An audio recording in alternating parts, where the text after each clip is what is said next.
ఓం మహాగణాధిపతయే నమః. ఓం గురుభ్యో నమః. ఓం శ్రీమాత్రే నమః. మనం ఈరోజు జూలై మాసంలో గ్రహస్థితి ఏ విధంగా ఉంది, దాని మూలంగా ఎవరెవరికి ఎటువంటి ఫలితాలు జరగనున్నాయి అనేటువంటి విషయం చెప్తుంది. నేనైనప్పటికీ కూడా చెప్పిస్తుంది సాక్షాత్ లలితామ్మవారిగా భావిస్తూ, ముందుగా అసలు గోచారం ఎలా ఉంది అని చూసుకున్నట్లయితే, మీనరాశిలో శని, వృషభంలో స్వక్షేత్రంలో శుక్రుడు, మిథునంలో గురువు యొక్క సంచారం జరుగుతుంది. ఆ యొక్క శుక్రుడు 26వ తేదీ వరకు అక్కడ ఉంటాడు. 27వ తేదీ నుంచి గురువుతో శుక్రుడు కలుస్తాడు. అదేవిధంగా మనకి కర్కాటకంలో బుధుడు ఉన్నాడు, మరియు అదేవిధంగా సింహరాశిలో కుజుడు కేతువు యొక్క సంచారం జరుగుతుంది. కుంభంలో రాహు. ఇక చంద్రుడు ప్రతి 2.5 రోజులకు ఒక్కో రాశి మారుతూ ఉంటాడు. అయితే ఈ యొక్క విషయాల వల్ల, అంటే ఈ గ్రహస్థితి వలన ఎటువంటి స్థితిగతులు ఉంటాయి, అలాగే ఏ పరిహార మార్గం చేసుకోవడం ద్వారా దాని నుంచి బయటపడతాం అనేటువంటి విషయాలు మనం ఒక్కొక్క లగ్నరీత్యా తెలుసుకుందాం. లగ్నం తెలియని వారు రాశి నుంచి చూసుకోండి. కుంభలగ్నము, కుంభరాశి. కుంభం వారి కనుక చూసుకున్నట్లయితే ఇక్కడ ఎల్నాడ్స్ అని ఎండింగ్లో ఉంది, ఫైనాన్షియల్ హౌస్లో ఉంది, ధన విషయంలో ఏమిటని బాధపడుతుంటారు. ఒకటే చెప్తా, ఫైనాన్షియల్ విషయాల్లో, కుటుంబ వ్యవహారాల విషయంలో తొందరపడి నిర్ణయం తీసుకుంటేనే కదా మీకు ఇబ్బంది వచ్చేది. అసలు ఆ విషయంలో తొందరపడి నిర్ణయాలు తీసుకోకండి, చాలా నీట్గా ఉంటుంది. అలాగే కొన్నిసార్లు అన్నదమ్ములు, అక్క చెల్లెలు, వీళ్ళ వల్ల మీరు కొన్ని వివాహ సంబంధించిన నిర్ణయాల్లో తప్పుడు నిర్ణయాలు తీసుకోవడం, లేకపోతే వాళ్ళ వల్ల కొంత డిస్టర్బ్ అవ్వడం జరుగుతూ ఉంటుంది. అలాగే వివాహ సంబంధించిన విషయంలో నన్ను అడిగితే ఈ నెల అంతా కూడా 28వ తేదీ వరకు ఈ కుజుడు కేతువు కలిసి ఉన్నంత కాలము జాగ్రత్త పడడం మంచిది, తొందరపడి నిర్ణయాలు తీసుకోకుండా. లగ్నం మీద గురువు యొక్క దృష్టి ఉన్నందుకు, గురువు పంచమంలో ఉన్నందుకు కొంత సంతాన అభివృద్ధినిస్తాడు. వ్యాపార లాభాలు కూడా జరుగుతాయి, 2వ అధిపతి బుధరాశుల్లో ఉన్నందుకు. అదేవిధంగా ఎప్పటి నుంచో గృహం కొనుక్కోవాలి, వాహనం కొనుక్కోవాలనేటువంటి ఒక ఆశ ఏదైతే ఉంటుందో, ఒక కోరిక ఏదైతే ఉంటుందో, ఒక డిజైర్ ఏదైతే ఉంటుందో, అది ఖచ్చితంగా నెరవేరుతుంది. అందులో ఎటువంటి సందేహము లేదు, గుర్తుపెట్టుకోండి. అలాగే మరొక విషయం ఏంటంటే, ఇక్కడ గమనించుకున్నట్లయితే ఈ పంచమ స్థానంలో ఉండేటువంటి గురువు లాభాన్ని చూస్తున్నందుకు schools, colleges, training centres, consultancy related సంబంధించిన, లేనట్లయితే ఫెర్టిలిటీ సెంటర్స్, సంతానాన్ని ఉత్పత్తి చేసేటువంటి కొన్ని ఉంటాయి. కొంతమందికి పాపం వాళ్ళకి ఇబ్బంది ఉంటే వాళ్ళు ఆ మెడికల్ రంగాల్లో ఉంటుంటారు. కొన్ని లాయర్స్, అకౌంటింగ్ రంగాల్లో ఉండేటువంటి వారికి కొత్త అవకాశాలు వస్తాయి. అలాగే మరొక విషయం ఏంటంటే, ఎప్పటి నుంచో మీరు ఒక ల్యాండ్ అమ్మడం ద్వారా, లేదా ఒక గృహం అమ్మడం ద్వారా, ఒక వెహికల్ అమ్మడం ద్వారా ధనాన్ని పొందుదాం అనుకునేటువంటి వారికి ఈ నెల చాలా అనుకూలంగా ఉంది చెప్పాలంటే. కాకపోతే ఇంకా తప్పనిసరి కొన్ని సంబంధాలు చూడాల్సి వస్తుందండి, కొన్ని వివాహ సంబంధించిన నిర్ణయాలు తీసుకోవాల్సి వస్తుంది అనుకున్నప్పుడు కుజకేతు గ్రహాల దగ్గర, రాహుగ్రహం దగ్గర దీపారాధన చేస్తూ, ఎందుకంటే లగ్నంలో రాహు ఉంటూ సప్తమ స్థానంలో కేతు ఉన్నాడు. ఎప్పుడైతే లగ్నం రాహు, సప్తమ కేతు ఉంటూ అక్కడ కుజుడు కూడా ఉన్నాడో, మెయిన్గా ఇక్కడ పార్ట్నర్స్ విషయంలోని, వివాహ జీవితం విషయంలోని, వివాహ నిర్ణయాల విషయంలో తప్పుడు నిర్ణయాలు తీసుకుంటారు, అగ్రెసివ్గా తీసేసుకుంటారు. అంటే ఒక్కోసారి ఏమైపోతుందంటే, చాలా సంబంధాలు చూసి ఏదో ఒకటి కానివ్వండి, ఏమవుతుంది మహా అంటే ఇంతకంటే ఏమవుతుంది కదా అని ఒక స్టేజ్లోకి వెళ్ళిపోతాం. కానీ నేను చెప్పేది ఒకటే, ఎప్పుడైనా మనం ఏ విషయంలో అయినా తొందరపాటు నిర్ణయం కొంత ఎఫెక్టే ఇస్తుందేమో, కానీ వివాహం చేసుకునే విషయంలో మాత్రం తొందరపాటు నిర్ణయం మీ జీవితాన్ని పూర్తిగా ఇబ్బందుల్లోకి నెట్టుతుంది. కాబట్టి పార్ట్నర్ ఒక మనిషితో, అది స్త్రీ కావచ్చు, పురుషుడు కావచ్చు, మీ మైండ్ సెట్ కనెక్ట్ అవ్వని వాళ్ళతో, మీ మనసు అర్థం చేసుకొని వాళ్ళతో, మీ యొక్క మనోభావాలు అర్థం కాని వారితో మీరు జీవితాన్ని సాగించబోతున్నారనే విషయం ఒకసారి కనుక మీకు అర్థమైతే, అయ్యో నిజమే కదా, నేను ఎందుకు తొందరపడాలి, ఇవాళ కాకపోతే ఇంకో సంవత్సరానికి సెట్ అవుతుంది.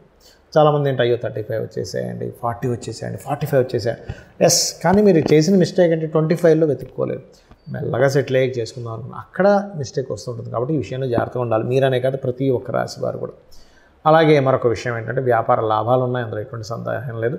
మీరు చేసే ఎనీ ప్రయత్నంలో లాభం అయితే వస్తుంది. కాకపోతే చేసే ప్రతి ప్రయత్నము కూడా నవగ్రహాల్లో కుజకేతు గ్రహాల దగ్గర, లేదా ఆంజనేయ స్వామి ఆలయానికి, గణపతి ఆలయానికి వెళ్ళి ఆ ప్రయత్నం చేయడానికి వెళ్తూ ఉండండి. సక్సెస్ రేట్ ఖచ్చితంగా ఉంటుంది. నన్ను చాలామంది అడుగుతున్నటువంటి కొన్ని ప్రశ్నలకి ఇప్పుడు ఈ వీడియోలో నేను మీకు చెప్తాను.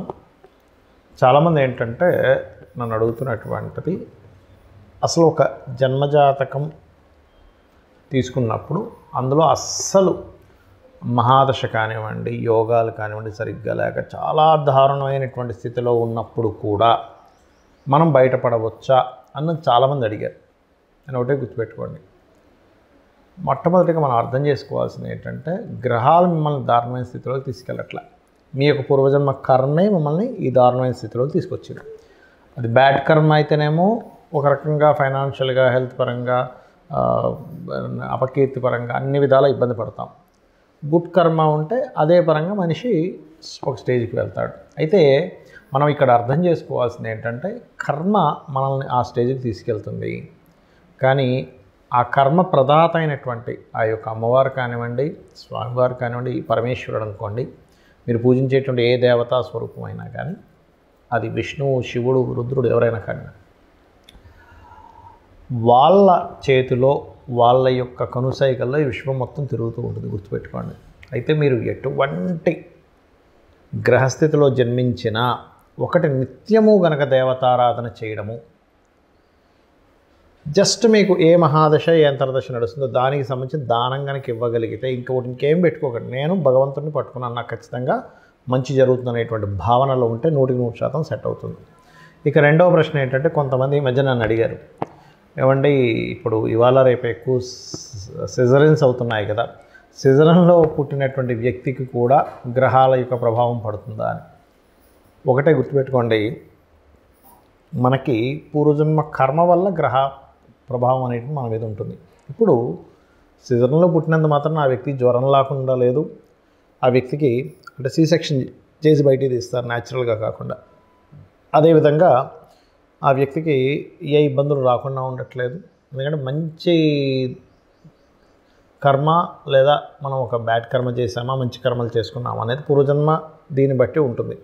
అయితే ఇక్కడ మరొక క్వశ్చన్ దీనికి అనుసంధానంగా ఏమడుగుతున్నారంటే, ఇప్పుడు మనం పెట్టినటువంటి ఒక ముహూర్తంలో పెట్టుకుంటాం. అంటే చాలామంది అడుగుతుంటారు, ఏమండి ఇలాగా న్యాచురల్ డెలివరీ అవ్వదు, సో మీరు ఎవరినైనా పురోహితుల్ని లేకపోతే ఆస్ట్రాలజర్ని కనుక్కొని పలానా 1 వీక్లో మీరు ఒక మంచి రోజు చూసుకొని చేసుకోండి, పలానా టైం అని చెప్తూ ఉన్నప్పుడు ఆస్ట్రాలజర్ని సర్వసాధారణంగా తల్లిదండ్రులు వాళ్ళు పడ్డ కష్టాలు కాకుండా వాళ్ళ పిల్లలైనా బాగుండాలనేటువంటి ఒక మంచి ఆలోచనతో వస్తారు.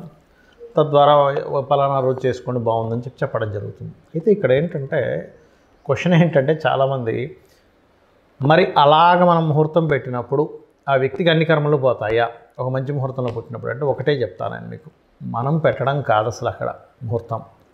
ఆ జీవుడు అక్కడ పుట్టాలని రాసి పెట్టుంటే ఈ యొక్క ఆస్ట్రాలజర్కి కావచ్చు లేదా పంతులు గారికి ఎవరికైనా మన టెంపుల్స్లో ఉండే పురోహితులు ఎవరైనా పలానా రోజు చేసుకోండి అని చెప్పినప్పుడు వాళ్ళ ఆ జాతకుడు మంచి పుణ్యకర్మలు చేసుకుని ఉంటే ఖచ్చితంగా ఆ టైంకి పుట్టేస్తాడు వీళ్ళు పెట్టిన ముహూర్తానికి. లేదనుకోండి, నేను చాలా కేసెస్ చూసింది ఏంటంటే, మంచి ముహూర్తం పెట్టినా కూడా జీవుడికి ఆ టైంలో పుట్టే యోగం లేదు. అంటే ఆ జీవుడు పలానా కర్మలు అనుభవించడానికి ఒక పర్పస్ కోసం పుడతారు. ప్రతి ఒక్కరు కూడా ఖచ్చితమైన ఒక పర్పస్ ఉంటుంది. ప్రతి జీవి ఒక పర్పస్ కోసం పుడుతుంది. ఆ పర్పస్ కోసం పుట్టేటప్పుడు ఏ సమయంలో పుట్టాలో ముందే డిసైడ్ అయి ఉంటుంది. మనము పలానా ఉదాహరణకి ఇప్పుడు ఇది జూన్ మాసం నడుస్తుంది అనుకుందాం, జూలై 10వ తేదీయో పెట్టాం, కానీ వాళ్ళు జూలై 9వ తేదీ తల్లికి కాస్త పెయిన్స్ స్టార్ట్ అయిపోయి ఇమీడియట్లీ హాస్పిటల్లో తీసుకెళ్ళి జాయిన్ చేసేసి డెలివరీ చేసేస్తారు, ఆపరేషన్ చేసేస్తారు. ఎందుకంటే పెయిన్స్తో ఉన్నప్పుడు 10వ తేదీ దాకా ఆఖరిగా 9వ తేదీ వస్తే ఆ రకంగా జరుగుతుంది, గుర్తుపెట్టుకోండి. కానీ సర్జరీ చేసినప్పుడు పుట్టిన అంటే C-సెక్షన్లో పుట్టిన న్యాచురల్గా డెలివరీ అయినా ముందే ఫిక్స్డ్. కాకపోతే ఏంటంటే కొంచెం వీళ్ళు చేసుకున్న పుణ్యం ఉంటుంది, తల్లిదండ్రులు చేసుకున్న పుణ్యకర్మలు ఏవైనా ఉంటాయి, అవి కొంతవరకు వీళ్ళని సరైన సమయంలో పుట్టేలాగా కూడా తోడ్పడుతుంది.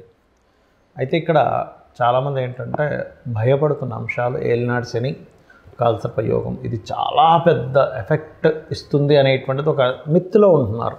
ఒకటి గుర్తుపెట్టుకోండి, నేను చాలా వీడియోలు చెప్పాను, మళ్ళీ చెప్తున్నా, 180 మంది ప్రెసిడెంట్ల జాతకాలు నెట్లో నేను సెర్చ్ చేసి చూశాను. అందులో 90% ఆఫ్ ఈ యొక్క ప్రెసిడెంట్లకి కాలసర్ప యోగం ఉంది. అంటే ఒక్కసారి మనం ఆలోచించినట్లయితే, మరి వాళ్ళు ప్రెసిడెంట్లు అయ్యారే కాలసర్ప యోగం ఉన్నప్పుడు మనం ఎందుకు మన జీవితం ఏదో పాడైపోతుందని ఆలోచిస్తున్నాము అనే ఒక్క చిన్న లాజిక్ పాయింట్ మీరు అర్థం చేసుకుంటే సెట్ అవుతుంది. అంటే ఎందుకు అంటే, వాళ్ళ పర్సనల్ చార్ట్స్లో ఓ దేశానికి నాయకుడు అయ్యే యోగం ఉంది. కొంతమందికి కాలసర్ప యోగం ఉన్నప్పుడు మంచి డాక్టర్స్ అయ్యారు, మంచి లాయర్లు అయ్యారు, ఐఏఎస్లు ఐపీఎస్లు కూడా ఉన్నారండి. ఇంకా చెప్పాలంటే అంటే ఏమిటి అంటే, వాళ్ళ కాలసర్ప యోగం కేవలం మనకు శాస్త్రంలో చెప్పింది ఏమిటి అంటే, మీకు చాలా స్పష్టంగా నేను చెప్పబోయేది ఒకటే, కేవలం ఇది దేశకాల పరిస్థితులకి మాత్రమే కాలసర్పయోగాన్ని చూడాలి. జన్మజాతకానికి అసలు అప్లై చేయకూడదు, గుర్తుపెట్టుకోండి. ఏమండి లేదండి నాకు దానివల్ల అవుతుంది, అదంతా నిమిత్తం చెప్తాను నేను. ఖచ్చితంగా మీ యొక్క నెగటివ్ థింకింగ్ వల్ల అలా అనిపిస్తుంది, దీనివల్లే అవుతుందేమో అని. కానీ వేరే వేరే కారణాలు ఉంటాయి. సంపాదించలేకపోతున్నాము, సెకండ్ లార్డ్ ఎక్కడో ఇబ్బంది పడి ఉంటాడు, ఉద్యోగం రావట్లేదండి కాలసర్పయోగం వల్ల. మీ 10th లార్డ్ చూడండి ఫస్ట్, మీ 10వ అధిపతి ఏమిటి, ఎలా ఉంటుందంటే అన్నిటికీ కూడా తలనొప్పి వచ్చిన కాళ్ళకి ఆయిల్ రాసుకున్నట్టుగా ఉంటుంది పరిస్థితి. కాబట్టి అలా కాదు. 10వ అధిపతి ఏమిటి, వివాహం అవ్వట్లేదు కాలసర్పయోగం అనుకుంటారు, కాదు. మీ 7వ అధిపతి ఎలా ఉన్నాడు, వివాహ జీవితంలో గొడవలు అయిపోతున్నాయి, విడాకులు అయిపోతున్నాయి. 12వ అధిపతి ఎలా ఉన్నాడో చూడండి. ఆరోగ్యం బాగాలేదు, 4, 5, 6 అధిపతులు ఎలా ఉన్నారో చూడాలి. ఇలా ఒక్కొక్క దానికి పర్టికులర్గా శాస్త్రంలో కొన్ని ఫార్ములాస్, కొన్ని భావాలు చెప్పబడింది. అలాగే ఏలినాడు శని విషయంలో కూడా మీరు గుర్తుపెట్టుకోండి, ఎప్పుడు కూడా శని అనగానే వెంటనే మనం నెగిటివ్గా వెళ్ళిపోయి నాకేం కలిసి రాదు, ఏం చేసినా కలిసి రాదు, అది కాదు. కర్మకారకుడు, కర్మప్రదాత, ఆయనకు ఒక పోర్ట్ఫోలియో ఇవ్వడం జరిగింది. మీ మంచి చెడు కూడా ఆయన ఇస్తాడు. కాబట్టి ఏమిటి, ఏలినాడు శనులు అర్ధాష్టంశంలో అష్టంశంలో నడిచేటప్పుడు ఎక్కువ నిద్రపోవడం చేయకూడదు, యాక్టివ్గా ఉండాలి, ఎక్సర్సైజ్ చేస్తుండాలి, ఎప్పుడు ఏదో పనిలో ఉంటుండాలి, శ్రమిస్తుండాలి. శ్రమకారకుడు కాబట్టి మనకి ఇబ్బంది కలగకుండా ఉంటుంది. దాంతోపాటు మీకు దగ్గరలో ఏదైనా ఆలయం ఉన్నట్లయితే ప్రత్యేకంగా స్కందుడి ఆలయము లేదా గణపతి ఆలయము లేదా అమ్మవారి ఆలయం, ముఖ్యంగా హనుమాన్ ఆలయం కనుక మీరు రెగ్యులర్గా వెళ్తున్నట్లయితే ఏలినాడు శని ప్రభావం కంప్లీట్గా పాజిటివ్గా పనిచేస్తుంది మీకు. శ్రీమాత్రే నమః.